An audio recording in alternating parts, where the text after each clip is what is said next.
saudara akan mengambil keputusan yang baik dan benar, itu tergantung sama manusia mananya yang dikasih makan lebih banyak. Kalau manusia rohnya terus dikasih makan, secara otomatis menghadapi masalah saudara larinya ke situ. Minta nilai surgawi. Tapi kalau dagingnya terus dikasih makan, secara natural kita akan ambil keputusan secara kedagingan. Pasti begitu.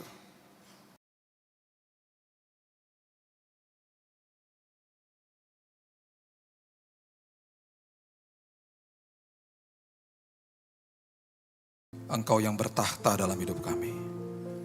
Kuasai kami Tuhan, Roh Kudus senantiasa menguasai kami. Kami butuh makanan rohani setiap hari. Mungkin kami sudah berhasil kemarin, mungkin kami sudah mengatasi masalah kemarin, tapi hari ini beda, besok beda. Kami butuh makanan rohani setiap hari. Kami butuh dikuatkan setiap hari. Terima kasih Bapa, Roh Kudus yang bicara, Roh Kudus yang meneduhkan, Roh Kudus yang memberikan pengertian. Di dalam satu nama Yesus Kristus Tuhan kami. Kami berdoa dan kita sambut firman Tuhan. Kita sama-sama katakan amin. Haleluya. Silakan duduk. Shalom. Siapa yang berasa gempa tadi? Sedikit ya. Yang di lantai-lantai dasar gak berasa ya. Malah mungkin ada yang baru tahu ya tadi gempa ya. Saya di lantai 15 jadi berasa gitu. Kok pusing gitu siang-siang. Gempa. Oke. Saudara, dalam hidup ini kita setiap hari menghadapi yang namanya pertempuran. Okay. Pertempuran bahasa Inggrisnya battles. Di dalam sebuah peperangan akan banyak pertempuran. Perang Teluk misalnya, di dalamnya ada banyak pertempuran, pergumulan. Di dalam pertempuran ada yang kalah, ada yang menang, tapi secara keseluruhan perang itu dimenangi oleh Tuhan kita. Wahyu mengatakan, buku yang terakhir mengatakan bahwa kemenangan di pihak saudara dan saya.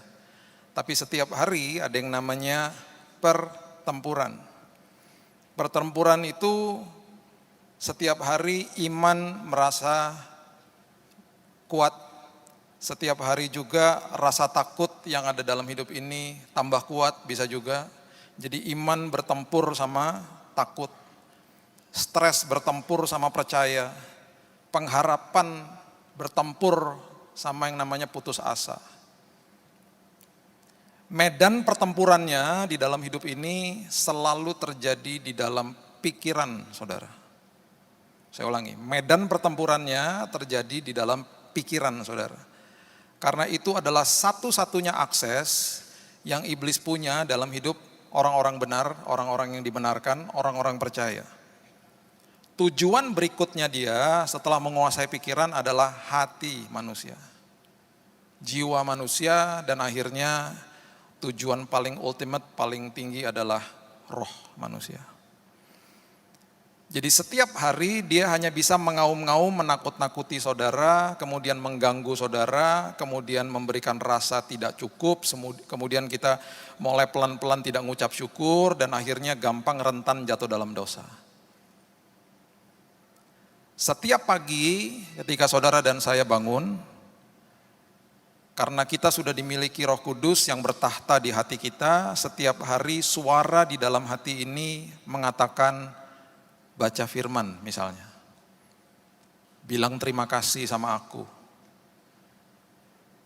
Di satu sisi lagi di dalam pikiran ada suara mengatakan cek handphone misalnya, baru bangun pagi gitu. Ya, dua suara ini ya yang ada di pikiran sama yang ada di hati bertemu, tabrakan, collides di bagian yang namanya hati nurani, bahasa Inggrisnya consciousness. Yang mengambil keputusan di hati nurani bukan Tuhan, bukan iblis. Siapa? Saudara dan saya. Itu baru bangun pagi loh.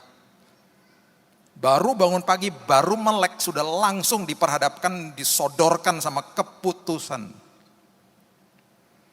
Bayangkan, kita akan menghadapi ratusan keputusan sepanjang hari. Hidup ini diciptakan tubuh, jiwa, dan roh. Nanti saya peragakan kepada saudara supaya saudara lihat visualnya. Ya. Tuhan mempunyai median yang luar biasa untuk berhubungan sama manusia dan dia memberikan nilai-nilai atribut surgawi itu di dalam roh manusia. Di dalam roh manusia, sebentar kita baca ayatnya. Kemudian di tengah-tengah itu ada yang namanya jiwa. Jiwa itu ada pikiran gitu ya. Ada kehendak, keputusan, emosi, itu di situ. Di layer yang paling luar, itu dinamakan tubuh. Tubuh itu ada panca indera. Panca indera itu ada 2 yang merupakan pintu gerbang hati. Yaitu adalah mata dan telinga. Mata dan telinga adalah pintu gerbang hati. Kalau tidak dijaga, ya di Petrus dikatakan, jiwa yang benar ini akan tersiksa. Jadi dari panca indera itu ada yang mencium, ya ada taste itu bisa berasal tuh dari lidah sama dari kulit gitu ya.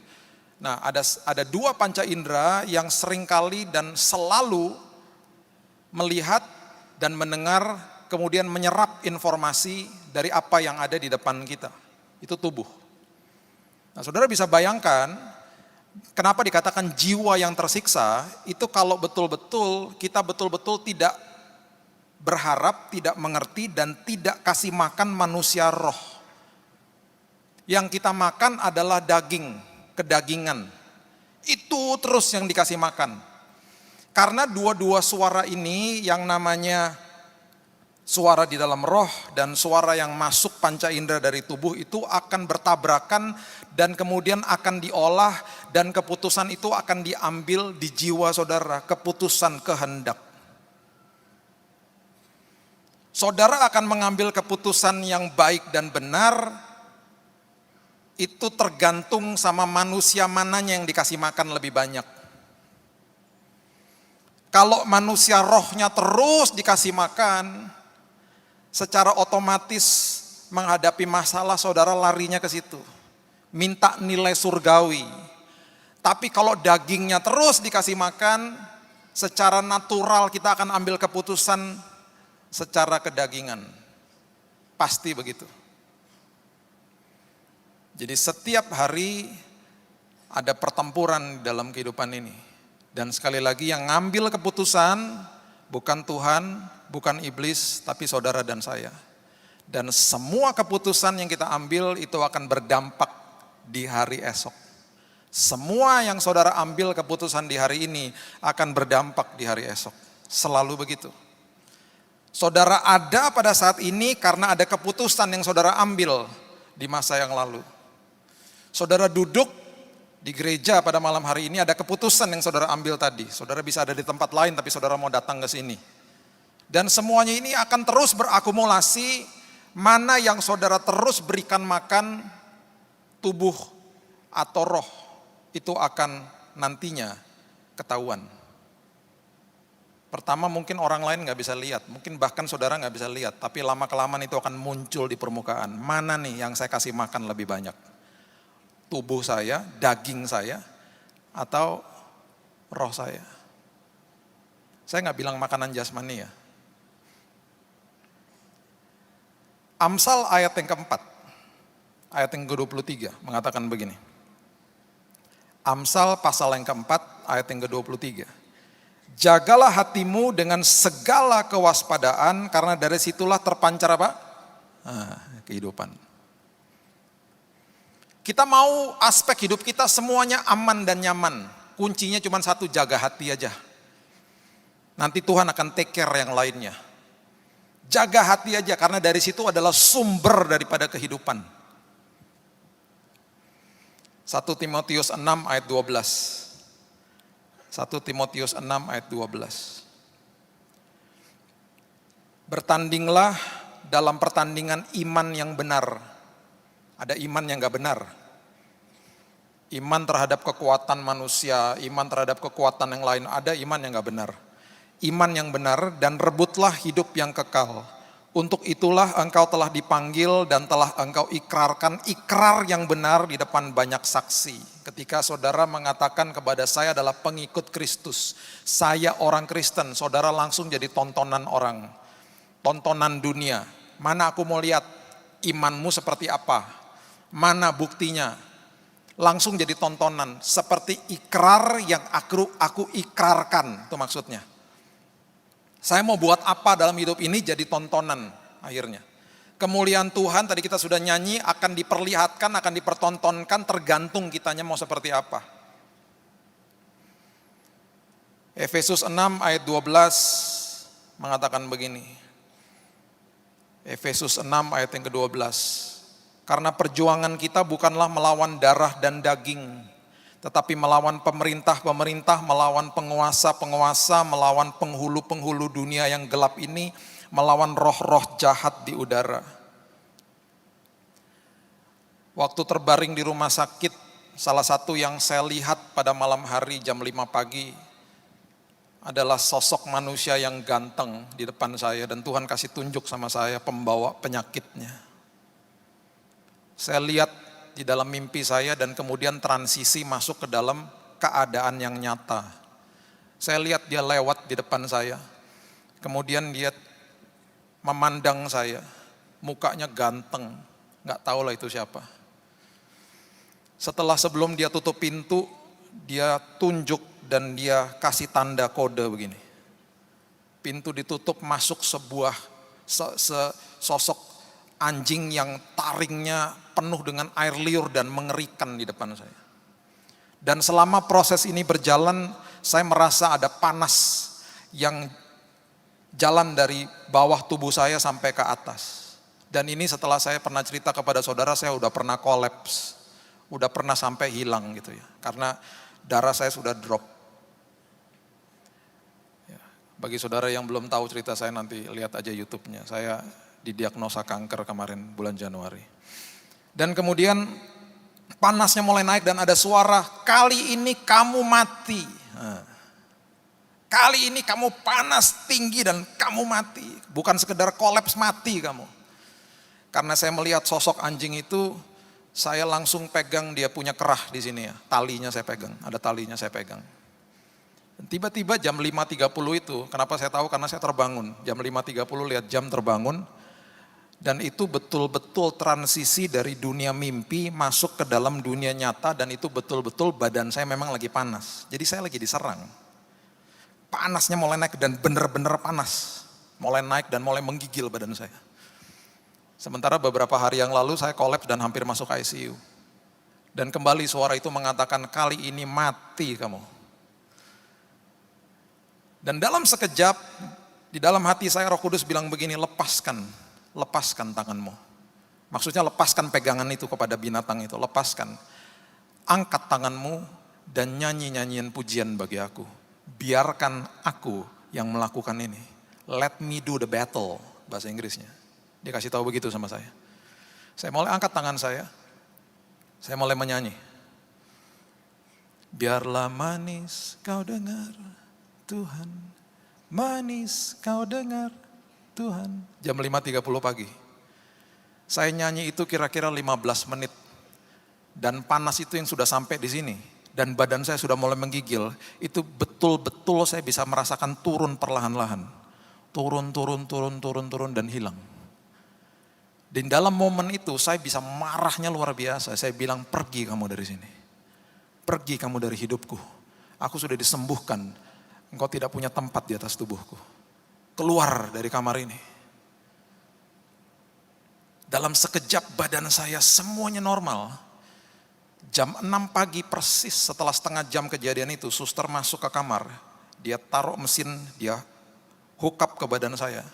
Dia pasang suhunya 36,8, normal. Suster gak pernah tahu barusan terjadi apa. Saya juga gak cerita ke dia. Siangnya waktu istri saya datang, saya kasih tahu, saya ceritakan. Waktu saya pulang ke Indonesia, ketemu sama saudara-saudara, ketemu sama sepupu-sepupu saya yang banyak yang doakan saya. Ada salah satu pendoa dari sepupu saya yang datang kepada saya, dia bilang gini, kamu tahu gak, bulan lalu itu Ada satu hari saya dibangunkan Tuhan jam 5 pagi. Dan saya melihat ada sosok anjing yang mengerikan masuk di kamarmu. Saya bilang persis, saya didatengin sama dia. Terima kasih. Engkau bangun dan engkau dengar suara Tuhan dan engkau patuh dan taat dan doakan saya. Terima kasih. Saya diserang hari itu. Kita bukan melawan sesuatu yang biasa-biasa. Makanya kenapa pertempuran itu setiap hari terjadi dalam hidup ini. Dalam kadar yang seperti saya, yang ekstrim, atau dalam hal-hal yang sepele yang kita anggap itu nggak ada artinya. Tapi di situ ketika kita mengambil keputusan seringkali kita salah. Karena setiap hari dia akan mengaum-ngaum di pikiran saudara. Dan dia tidak pernah stop. Jadi jangan berani-berani stop baca firman. Jadi jangan berani-berani stop doa. Jangan mentang-mentang kemarin sudah oke, hari ini berarti kita leha-leha. Bukannya berarti kemarin ketika saya sudah menerima kesembuhan, sekarang saya nyantai-nyantai. Oh tidak. Malah saya tambah rasa seperti tiap hari, saya nggak peduli. Saya makin mau menghancurkan hidupmu dalam kehidupan aku ini. Dan setiap hari Tuhan pimpin aku. Tuhan tolong lindungi aku Tuhan. Bukan sekedar aku mau Tuhan lindungi, tapi aku mau jemaat yang aku layani Tuhan lindungi. Dan Tuhan sembuhkan juga mereka Tuhan. Apa yang aku alami mereka juga alami.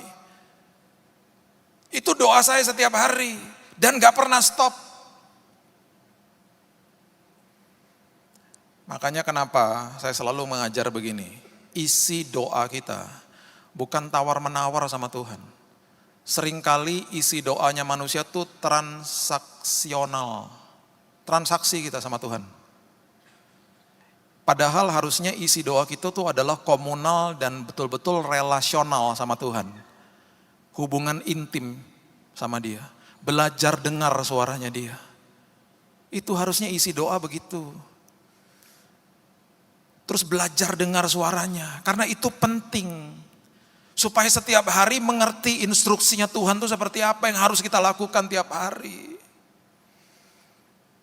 Jangan transaksional. Jangan tawar-menawar. Dia bukan dewa, dia Tuhan yang luar biasa, yang agung atas hidup ini. Saudara juga pasti sedih kalau anak-anak saudara cuma datang kalau ada butuhnya aja. Sementara mereka gak pernah bilang, Daddy, Mommy, I love you. Betapa bahagianya hati kami sebagai orang tua ketika anak-anak datang dan tanpa apa-apa, tanpa ada embel-embelnya datang hanya peluk dan bilang, Dad, I love you, Dad. Berapa hari yang lalu anak saya yang kedua peluk saya, sore-sore. Terus lama banget. Saya udah pikir selesai, dia bilang, no, belum puas. Peluk, dia tingginya udah hampir seperti saya, umur 12 tahun. Terus dia liatin muka saya, I love you Dad. Indah rasanya. Waktu masih kecil, beda, digituin juga, masih pendeknya segini kan, dipeluknya kakinya, peluknya. I love you Dad. Besok boleh beli mainan enggak? Ada maunya kalau masih kecil.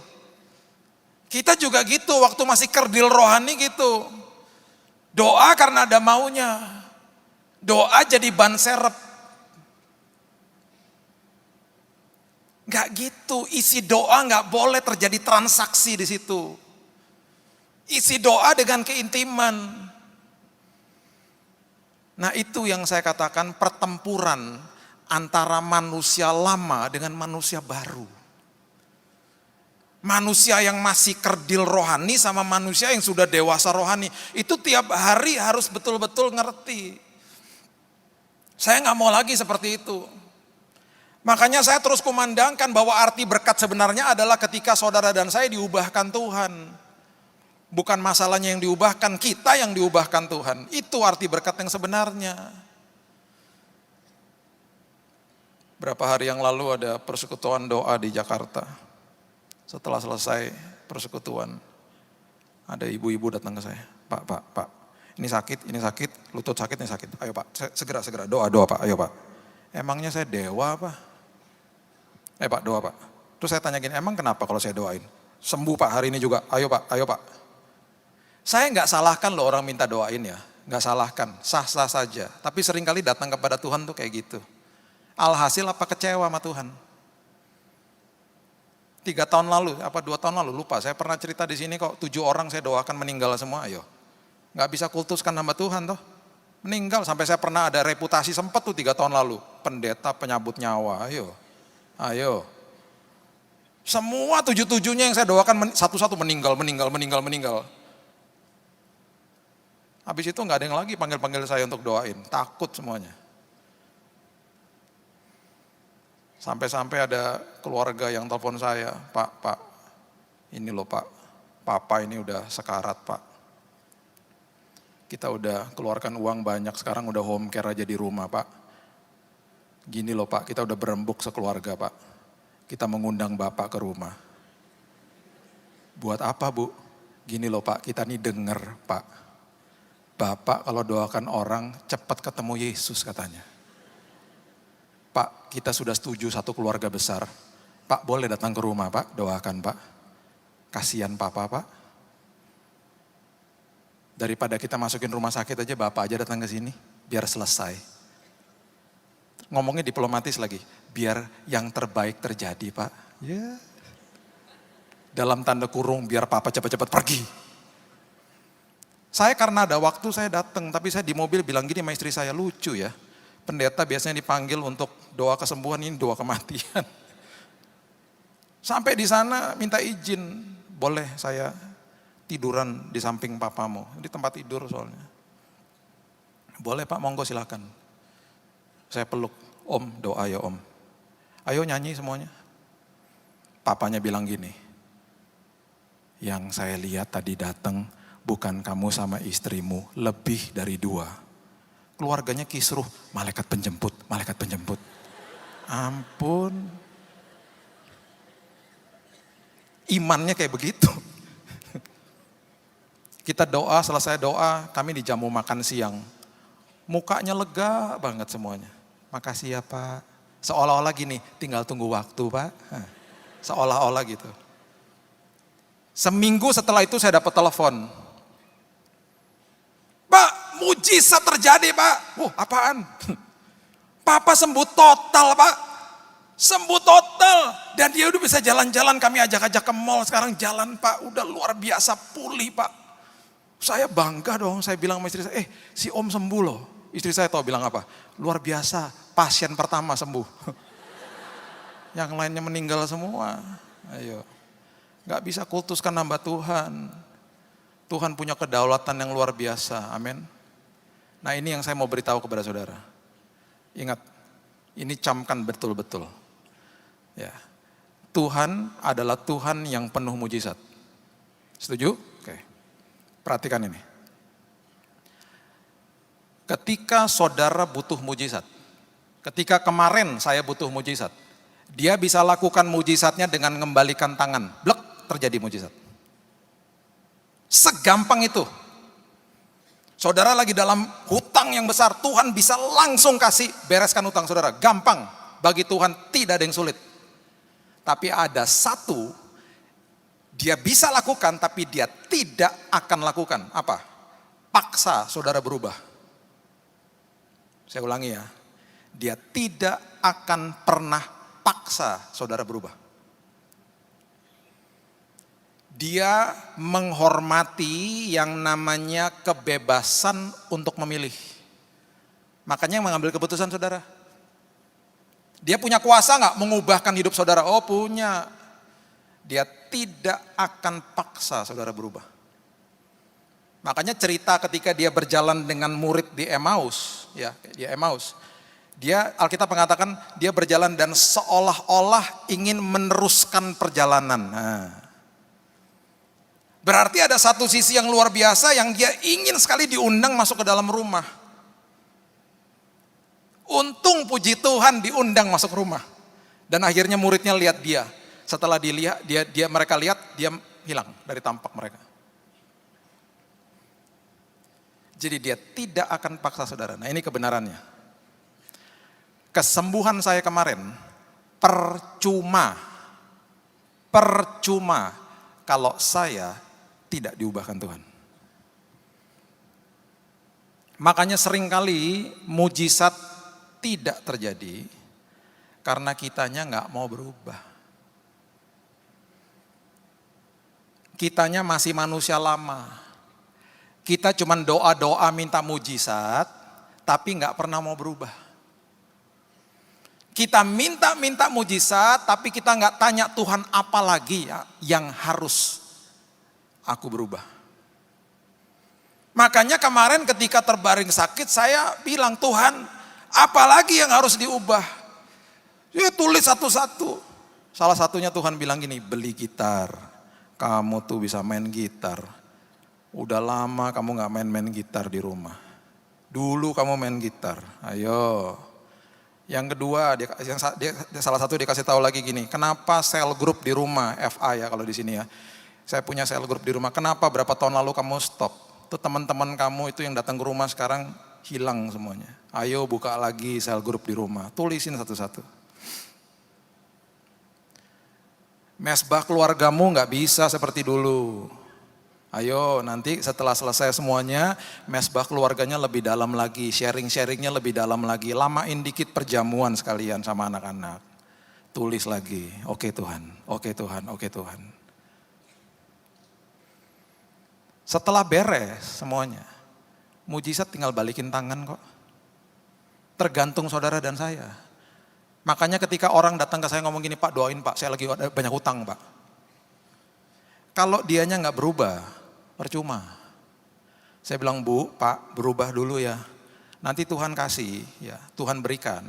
Kalau nggak berubah, nanti dikelolanya berantakan lagi. Karena Tuhan adalah Tuhan yang menjawab kebutuhan, bukan keinginan. Saya ulangi, Tuhan adalah Tuhan yang menjawab kebutuhan, bukan keinginan. Saya ingin disembuhkan pasti. Tapi kebutuhan yang paling utama adalah aku diubahkan Tuhan. Ketika saya berubah, kesembuhan otomatis. Bagi saya kesembuhan itu bonus. Saya mengatakan saya diberkati Tuhan bukan karena kesembuhannya. Saya diberkati Tuhan karena saya diubahkan sama Tuhan. Ngerti ya maksudnya? Makanya di dalam perjalanan hidup, pastikan kita ini berubah setiap hari. Mujizat tinggal balikin tangan kok. Makanya Tuhan tidak akan pernah paksa manusia. Sebelum waktunya berjalan terus, saya undang coba 3 orang ke sini.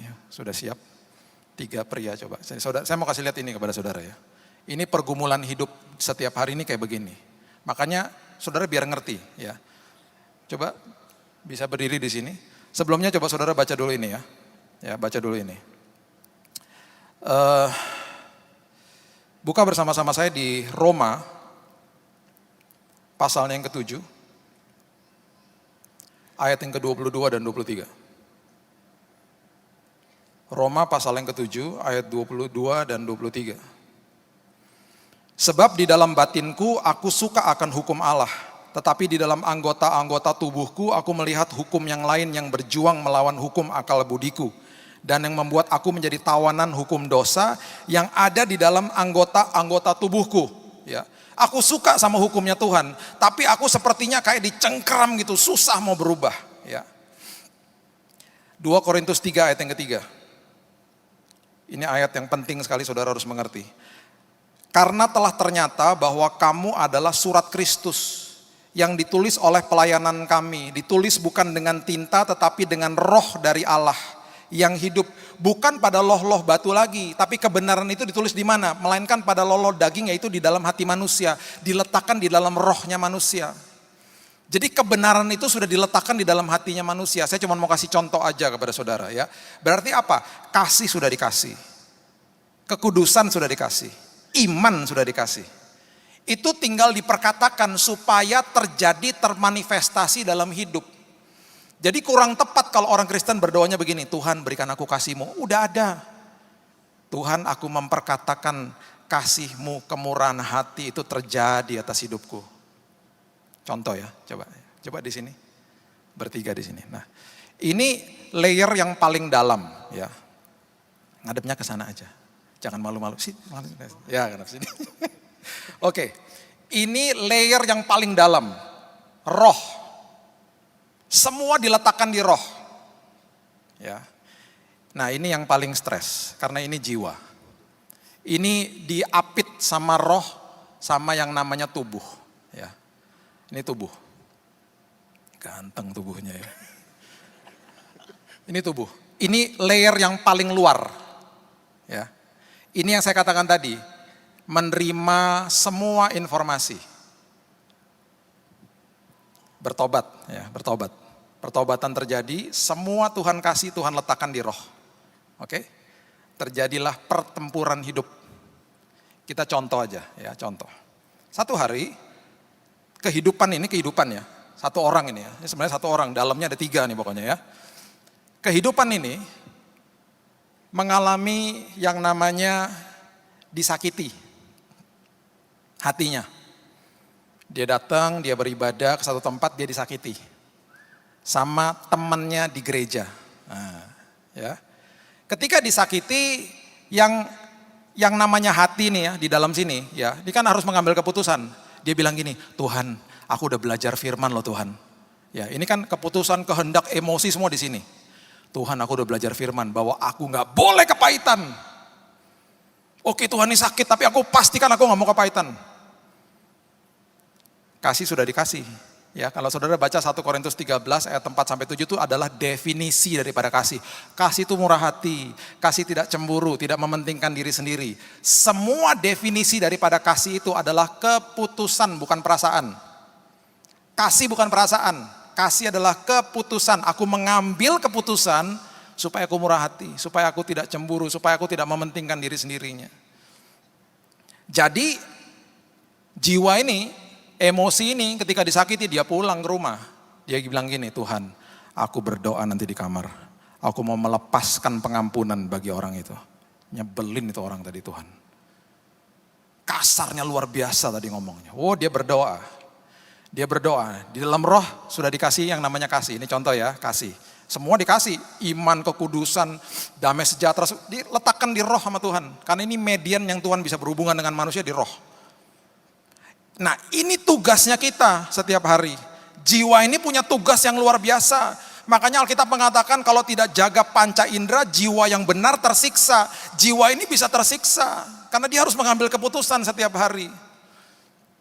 Dia bilang begini, ini doa yang tepat begini. Tuhan, terima kasih, kasih sudah diberikan. Aku mengambil keputusan untuk melepaskan pengampunan bagi orang itu. Ya. Melepaskan pengampunan bagi orang itu. Minggu depannya ke gereja. Dia bilang gini, aku yang penting udah ngampuni tadi di rumah, enak doanya. Pasti kalau ketemu dia pasti gak apa-apa. Nyembah Tuhan dalam gereja, terima kasih Tuhan. Lagi pujian penyembahan. Worship leader katakan, berikan salam kanan kiri. Kita kayak gini. Orangnya di sebelah kita, duduk sebelah kita. Mulai mangkel lagi, mulai kesel. Wah rasanya tiba-tiba begini, kok tadi pas di rumah doa kok enak ya, pas ketemu orang ini lagi kok kesel banget apalagi lihat mukanya. Jiwa pas pulang doa lagi. Gak gampang makanya, gak gampang, gak langsung jadi instan. Makanya itu yang saya katakan, doa itu gak bisa stop. Dengar firman gak bisa stop. Ini doa lagi. Ini kan tubuhnya menyerap segala sesuatu, dia lihat, dia dengar, ini kan semuanya masuk sini, makanya dia paling tertekan ini yang namanya jiwa. Dia dapat informasi dari roh yang luar biasa, dia juga dapat hal-hal yang negatif dari tubuh. Nah ini yang saya kasih tahu tadi saudara, saudara terus kasih makan rohnya. Baca firman, hubungan intim, dengan mendahulukan Tuhan di atas segalanya, ini terus terisi. Dan ketika doa ini makin menguatkan, makin menguatkan, makin menguatkan. Ini tugasnya jiwa adalah supaya apapun yang sudah diletakkan di dalam roh ini pindah menguasai jiwa. Dan akhirnya menguasai yang namanya tubuh. Ini kan gak terjadi 1-2 hari. Ini tugas. Tugasnya jiwa ambil keputusan setiap hari. Dan ini tidak dilakukan sama Tuhan, tidak dilakukan sama iblis, tugasnya manusia. Dan kita memang bisa minta kekuatan dari Tuhan. Doa lagi di rumah. Wah pas udah doa rasanya pasti enak kalau doa. Minggu depan aku gak mau datang ibadah pagi ya. Karena tuh orang suka datang juga kalau ibadah pagi. Udahlah aku sore aja. Datang ke Nginden jam 5 aja lah. Lagi nyembah Tuhan enak-enak jam 5. Tiba-tiba gak tahu gimana kita lihat tuh orang duduk di depannya kita.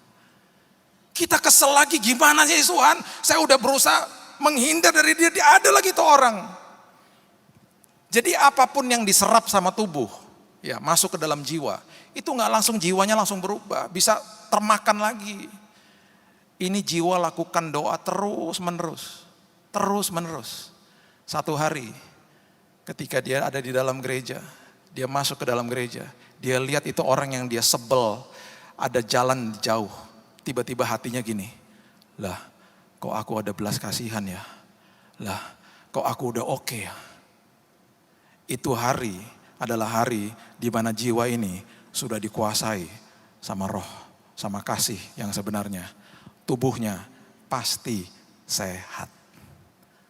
Tubuhnya gak ada penyakit karena sehat, karena hidupnya gak ada sakit hati, gak ada kepahitan. Di hari itu dengan bangga orang ini disebut lebih daripada pemenang. Itu gak terjadi 1-2 hari. Itu adalah tangisan, tabur, sabar, bertahan. Itu makanya harus mengambil keputusan di dalam jiwa ini. Sekali lagi ya, modalnya udah dikasih loh, diletakkan di dalam roh. Apapun yang masuk lewat tubuh dan semuanya bersarang di sini, pastikan yang diberi makan rohnya. Ini terus dikasih makan. Lama-kelamaan ini akan menguasai jiwa dan lama-kelamaan menguasai tubuh. Berikan tepuk tangan untuk teman-teman kita. Silakan masuk. Makasih. Saudara, saya akan tutup dengan cerita ini. Markus pasal yang kedua. Markus pasal yang kedua. Ayat yang pertama sampai keempat. Markus pasal yang kedua maksud saya, ayat yang pertama sampai keempat. Kemudian sesudah lewat beberapa hari, waktu Yesus datang lagi ke Kapernaum, tersiarlah kabar bahwa ia ada di rumah. Maka datanglah orang-orang berkerumun sehingga tidak ada lagi tempat, bahkan di muka pintu pun tidak. Sementara ia memberitakan firman kepada mereka, ada orang-orang datang membawa kepadanya seorang lumpuh digotong oleh 4 orang. Tetapi mereka tidak dapat membawanya kepadanya karena orang banyak itu, lalu mereka membuka atap yang ada di atasnya. Sesudah terbuka mereka menurunkan tilam tempat orang lumpuh itu terbaring. Mereka ini, ya kelompok ini, 4 orang dengan temannya yang lumpuh di atas tilam. Mereka punya keinginan. Keinginannya apa yang saya katakan tadi? Mujizat Tuhan. Supaya orang lumpuh ini ketemu sama Yesus dan setelah itu orang lumpuh ini disembuhkan. Karena mereka sudah pasti dengar banyak cerita bahwa Yesus menyembuhkan, Yesus melakukan mujizat dan lain sebagainya. Ini kalau saya ada di grup ini, datang rumah Tuhan tempat ibadah sudah penuh. Saya pasti bilang sama teman-teman saya, pulang. Aku malas sudah pulang. Karena udah gak bisa masuk. Bawa orang lumpuh kok, udah terlalu padat. Apalagi sampai naik ke atas atap. Ngapain? Di atas atap itu Alkitab tidak mendokumentasikan apakah sudah ada lobang atau mereka harus bobok atap di atas. Tapi apapun itu ribet urusannya. Repot. Kalaupun sudah ada lobangnya pun tetap orang lumpuhnya itu kan harus dinaikin ke atas. Resikonya besar. Lagi dinaikin pakai tali tiba-tiba dia jatuh udah lumpuh tambah lumpuh lagi.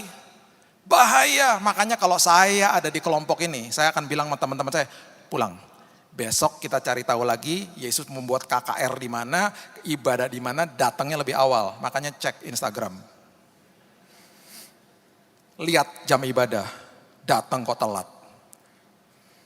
Pulang pasti, kalau saya. Ini enggak, naik ke atas atap. Naik ke atas atap itu kan berarti orang lumpuhnya ditarik ke atas. Itu pasti ribet dan itu bahkan pasti juga ada waktu. Time constraint, ada waktu yang cepet dong, ini ibadah udah mau selesai cepetan. Kalau itu sampai dibobok berarti mereka juga harus pas-pasin supaya ketika tilamnya turun itu di depannya Yesus. Berarti ada temannya di bawah yang bilang gini, kiri-kiri, ya, udah stop sih, ya udah. Ikan ribet banget. Udah orang lumpuhnya sampai di atas, mereka kemudian harus turunin lagi pelan-pelan. Itu kan pasti mengganggu acara ibadah. Membuat onar, buat malu lah dan lain sebagainya. Dan ketika mereka turunin kan juga harus sama-sama. 1, 2, 3, 1, 2. Terus goyang-goyang orang lumpuhnya. Hati-hati, 1, 2. Ribet, makanya kalau saya pulang udah. Ngapain kayak gitu. Berarti ini kan keinginannya luar biasa. Mau sembuh. Dan pasti kata-katanya Yesus yang selalu mereka dengar di mana-mana. Hai orang lumpuh, angkat tilammu dan berjalanlah. Itu udah biasa dengar kayak begitu. Sudah biasa kita juga dengar, oh disembuhkan, Pak Billy disembuhkan, aku juga bisa. Oh dia dapat mujizat, aku juga bisa. Itu hutangnya beres, aku juga bisa. Kita punya banyak keinginan dan keinginan-keinginan kita kerap kali mau mujizat Tuhan. Dan tanpa kita sadari kita kejar-kejar mujizat Tuhan. Sekali lagi ya, Tuhan adalah Tuhan yang menjawab kebutuhan, bukan keinginan. Coba saudara lihat ayat 5. Apa yang Yesus lakukan dan apa yang Yesus katakan kepada orang lumpuh itu. Ketika Yesus melihat iman mereka, punya iman memang. Berkatalah ia kepada orang lumpuh itu, hai anakku, dosamu sudah diampuni. Gak ada hubungannya sama kesembuhan. Itu kalau di film kartun, bunyinya gini, soundtracknya gini. Ngek, ngek, ngek, ngek. Penonton kecewa. Itu pasti orang lumpuhnya kasih tahu sama teman-temannya, lu udah bilang gak butuh kesembuhan, bukan dosa diampuni. Salah doanya. Ini loh yang saya mau beritahu kepada saudara. Lebih baik orang itu terus lumpuh sampai dia mati, tapi jiwanya diselamatkan, ujung-ujungnya masuk surga. Daripada disembuhkan nama Tuhan, dikasih mujizat, jiwanya tidak tertolong, dosanya tidak diampuni, orang yang gak pernah bertobat, ujungnya neraka. Ngerti ya maksudnya ya? Makanya saya katakan, kesembuhan saya tidak akan ada artinya kalau saya ini gak diubahkan Tuhan. Setelah dosanya diampuni, karena rupanya cek dan recheck lagi orang ini belum bertobat. Kalau saudara baca cerita nanti di rumah, di ujung daripada perikop ini, orang lumpuh ini disembuhkan dan orang-orang takjub melihatnya. Tapi sebelumnya apa? Kebutuhannya dijawab dulu. Karena Tuhan adalah Tuhan yang menjawab kebutuhan, bukan keinginan. Makanya kenapa pertempuran di dalam hidup ini kita harus tahu. Tiap hari mengalami pergumulan dan pertempuran di dalam pikiran kita. Perkatakan apa yang Tuhan sudah berikan dalam hidup ini. Ambil keputusan setiap hari. Kasih makan manusia rohani. Tiap hari. Pastikan semua kebutuhan rohaniku beres di hadapan Tuhan. Kalau itu beres, mujizat tinggal tunggu waktu. Karena apa? Tuhan bangga yang diubahkan saudara. Bukan kejar-kejar mujizat. Kejar Yesusnya. Itu yang dia mau. Makanya dengan bangga saya bisa katakan kesembuhan saya penuh dengan arti. Karena saya diubahkan Tuhan. Sekali lagi, Tuhan tidak akan paksa saudara berubah. Itu keputusan kita. Saya mengundang saudara untuk ambil keputusan setiap hari. Berubah, berubah. Bilang sama jiwa saudara, di pikiran saya memang ini medan pertempuran. Tapi setiap hari aku akan kasih makan manusia rohku, supaya nantinya dia akan menang. Ketika itu saudara lakukan, saudara disebut orang-orang yang lebih daripada pemenang. Berikan tepuk tangan kita untuk Tuhan kita yang luar biasa. Terima kasih Tuhan. Kami mengucap syukur buat malam yang indah ini. Terima kasih Tuhan buat firman-Mu. Banyak yang mau hamba sampaikan Tuhan. Tapi selalu terbentur waktu. Nanti berikan lagi Tuhan waktu-waktu yang akan datang. Di mana kami terus bisa belajar. Dengan apapun yang sudah kami terima pada saat ini. Kami bawa pulang. Dan biarkan firman ini Tuhan termaterai dalam hidup kami. Terus Roh Kudus kumandangkan firman ini.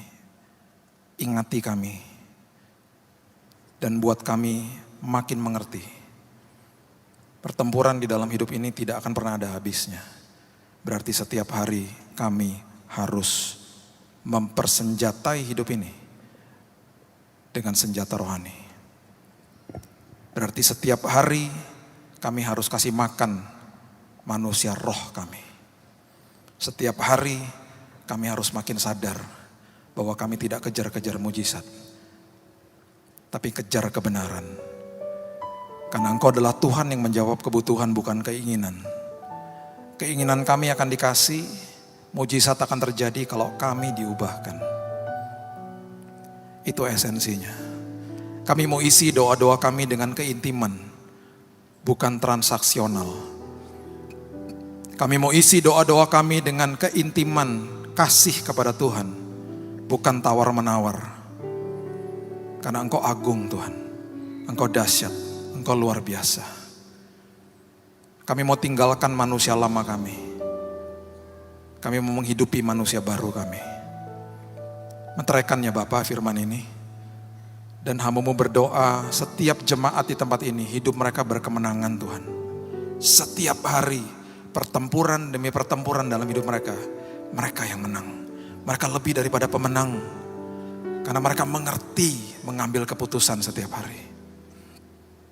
Terima kasih Yesus, terima kasih Tuhan.